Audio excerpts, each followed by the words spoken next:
time. It's been said it waits for no one,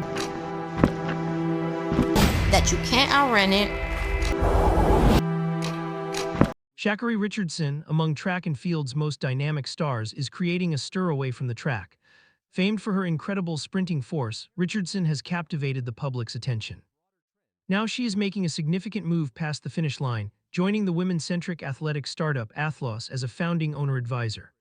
This professional shift represents a landmark moment for track and field, as more athletes, particularly women, are assuming influential leadership positions.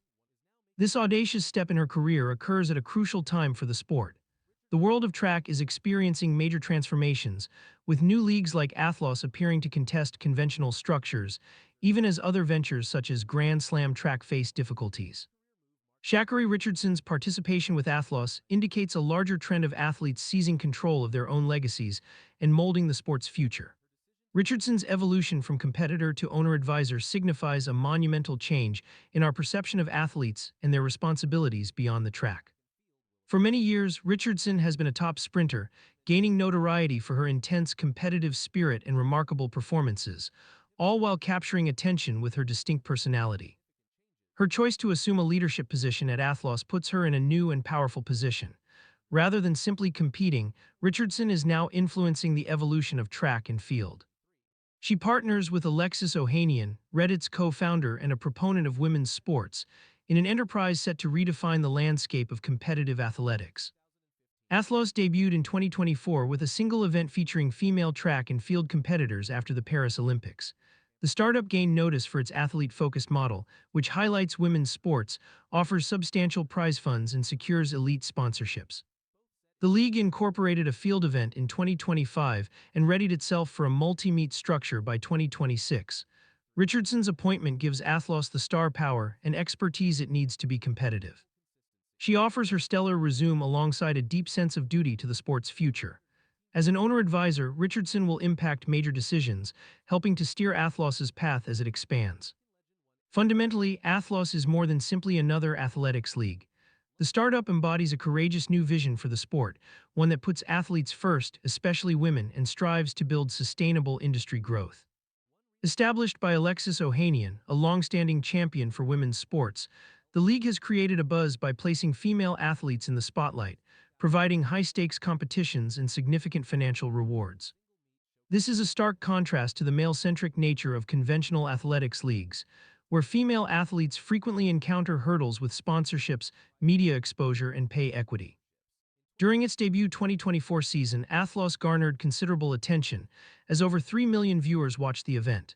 The league's format, focusing on both individual and team competitions, provides more immediate prize money, with partners like Cash App making sure athletes receive payments soon after competing.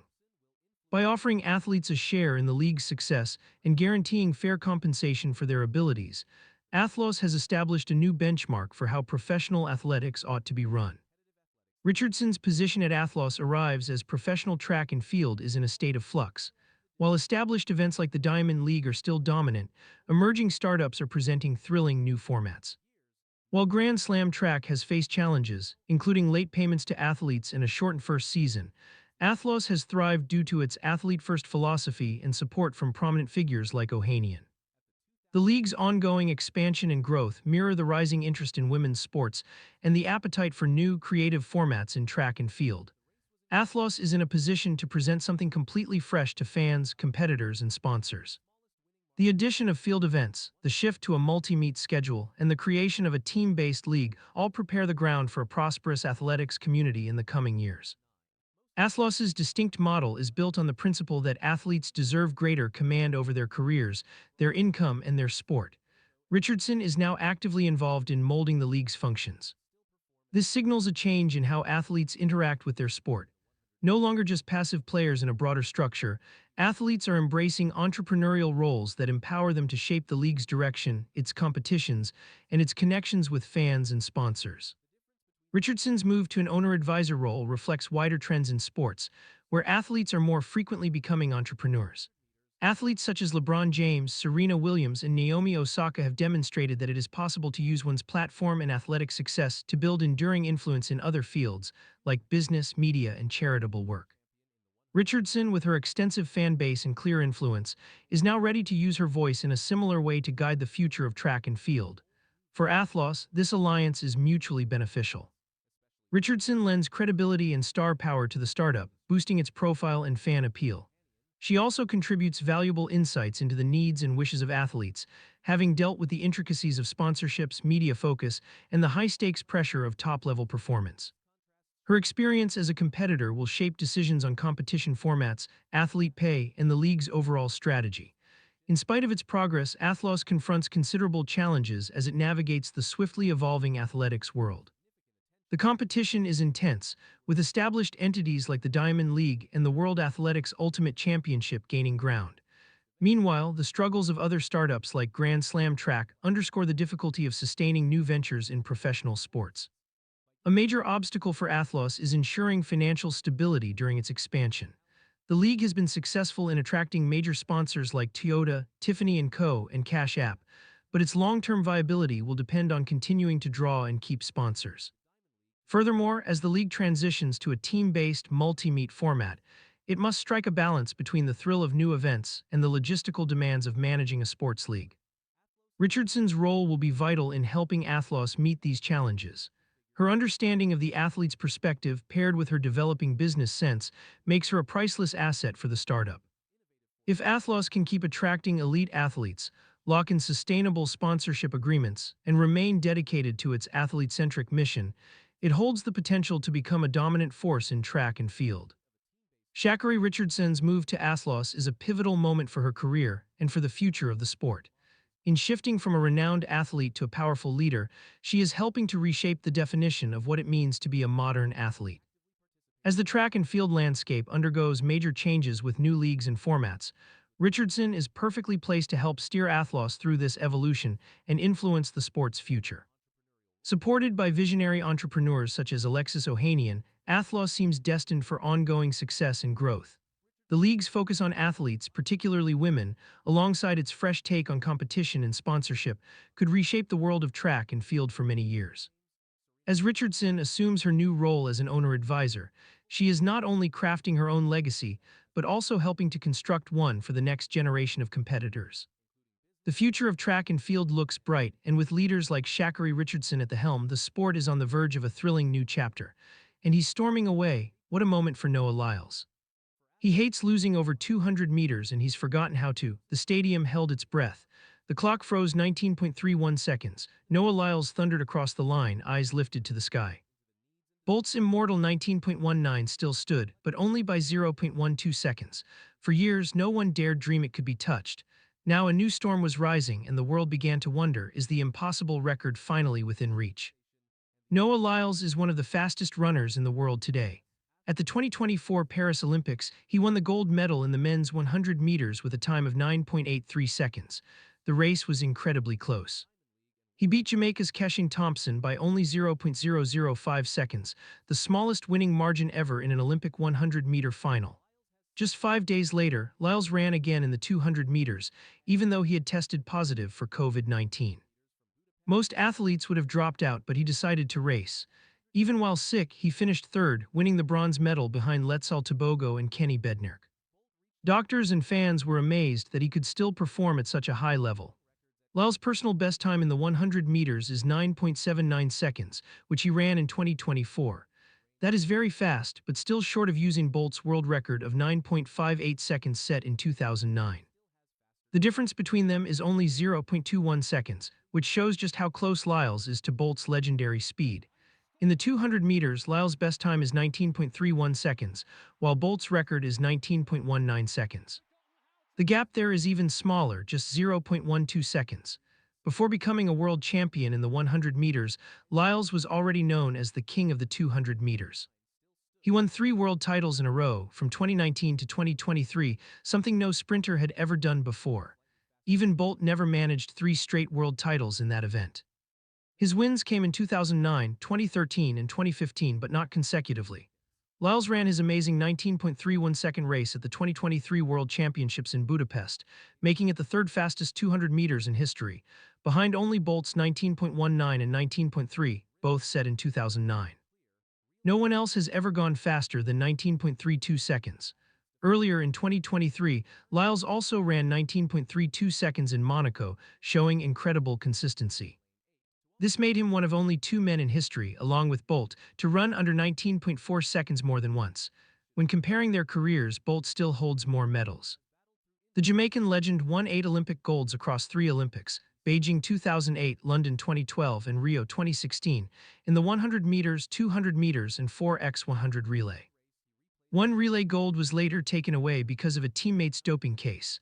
Lyles, meanwhile, owns 1 Olympic gold and 1 bronze, both from Paris 2024. At the World Championships, Bolt earned 11 golds and 2 silvers. Lyles has 6 world titles, 3 in the 200 meters, 2 in the 4x100 relay, and 1 in the 100 meters from Budapest 2023. That 100-meter victory ended a 22-year drought for American men at the World Championships. Bolt reached his peak between 2008 and 2016, setting records at age 22. Lyles turned 27 in 2024, which is right in the prime age range for sprinters. With his steady improvement, determination, and confidence, many believe Noah Lyles still has faster times and more history ahead of him. Former athletes and coaches weigh in on the debate. Otto Bolden, a 4-time Olympic medalist, said Lyles has the technical skill to challenge records.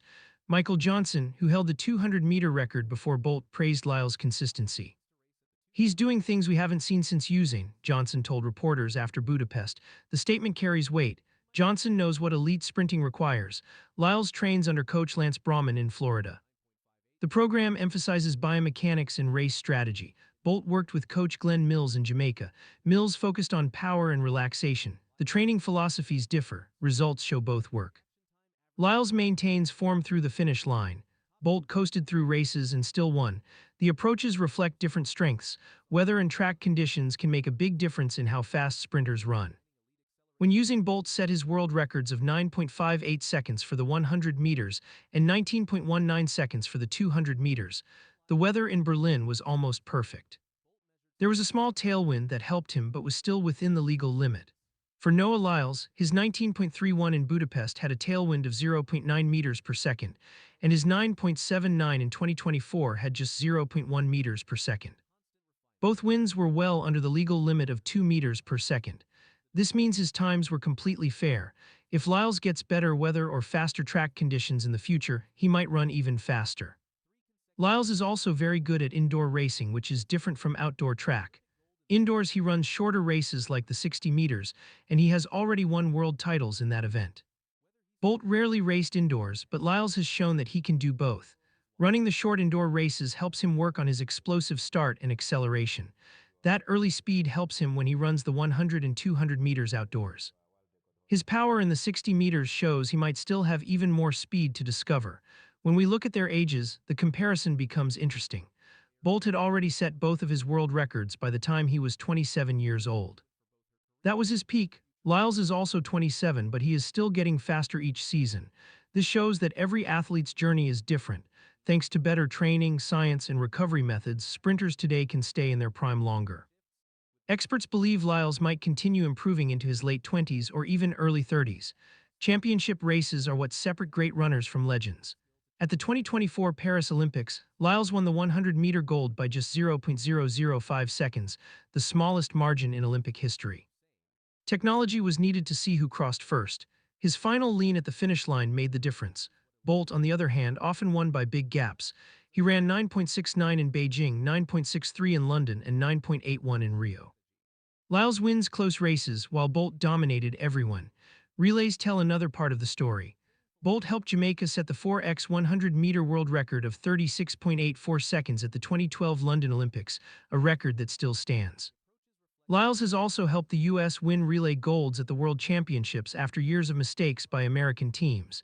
His leadership and consistency brought teamwork back to American sprinting. Public image also matters. Bolt became a superstar all over the world, famous for his celebrations and personality. Lyles is growing in fame too, especially through social media, where he interacts with fans and shares his life.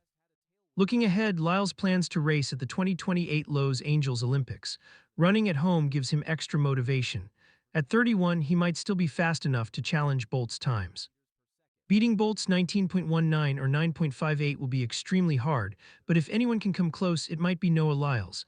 Technical analysis shows where gains could come. Lyle's start lags behind elite starters. His reaction time averages around 0.14 seconds. Top starters react in 0.12 seconds. Faster starts shave hundredths off final times. His top-end speed matches anyone. Combining elite acceleration with elite maximum velocity creates record potential. Bolt had both. Lyles is building toward that combination. Noah Lyles stands 5 feet 11 inches tall. Bolt measured 6 feet 5 inches. Height differences affect biomechanics. Shorter sprinters typically accelerate faster, taller sprinters hold top speed longer. Lyles must maximize efficiency to compete with Bolt's records. His stride mechanics show constant refinement. Every technical improvement matters at elite levels. The debate will continue until records fall or Lyles retires. Right now, he represents the closest threat to Bolt's marks in over a decade. 3 consecutive world titles in the 200 meters prove consistency. Olympic gold in the 100 meters proves championship mentality. The times keep dropping, the wins keep coming. Whether he surpasses Bolt depends on the next 4 years. The athletic world is watching. Ferdinand Amaniala has never been one to hold back, especially now as the sprinting world fills with new records and rising stars. But his latest comments have sent shockwaves through the track and field community because this time, he's not just talking about himself. He's made a bold claim that calls out Noah Lyles, Oblique Seville, and the entire direction of modern sprinting. Let's break down what Amaniala really said and why it's sending shockwaves through the track community. Ferdinand Amaniala didn't mince words when asked about Oblique Seville's surprise win at the Tokyo Diamond League. According to him, Seville's victory wasn't just about talent or preparation, it was partly about opportunity. Specifically, the absence of Letzel Tebogo. Tebogo's disqualification created a quiet advantage. Amaniala explained that in high-stakes sprint races, the lane next to you can drastically influence your performance. With Tebogo out, Seville had less pressure on one side, allowing him to run more freely. That small shift, Amaniala suggests, may have made all the difference in a final where hundredths of a second separate gold from bronze. To understand how much that matters, you need to consider the high-stakes intensity of the men's 100-meter final. Athletes are trained to block out distractions, but having an elite sprinter like Tebogo breathing down your neck can disrupt rhythm, timing, and overall composure. The psychological edge that comes from having an open lane or a less aggressive runner beside you isn't just theory. It's a real, tangible advantage. Seville capitalized on it perfectly. Seville clocked a blazing 9.77 seconds, a personal best that left even Kashane Thompson and Noah Lyles trailing behind. Thompson grabbed silver in 9.82, while Lyles, usually a dominant presence, had to settle for bronze with 9.89. While some might chalk this up to simple race dynamics, Amaniala's perspective adds a layer of strategy and mental game that often goes unnoticed. It also highlights just how unpredictable elite sprinting can be. When margins are razor thin, even the smallest variable, a disqualified runner, a slightly faster tailwind, a different lane, can become decisive. That's the brutal beauty of the 100-meter. It demands perfection in less than 10 seconds. But that wasn't all he said. The Kenyan sprint star also addressed one of the most hotly debated topics in the sport, lane placement. While he acknowledged that outer lanes can offer more visibility and rhythm, Amaniala made it clear real sprinters adapt.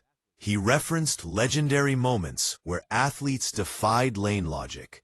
Sha'Carri Richardson's championship win from lane 3, Justin Gatlin's upset over Usain Bolt from lane 8. To Amaniala, these moments prove one thing. When you're in shape and mentally locked in, the lane doesn't matter, and he should know. Amaniala, Africa's fastest man, has battled through injuries, criticism, and intense competition, but he's still standing, still racing, and still speaking his mind. And when it comes to mental preparation, he's just as calculated. Before every race, he replays his past victories, not for nostalgia, but to ground himself in confidence. It's a psychological weapon, a reminder of what he's already accomplished and what he's still capable of. Unlike the flashy entrances and pre-race antics of Noah Lyles, Omanyala prefers focus. He doesn't dance, he doesn't pose. As he put it, "I'm not that kind of guy."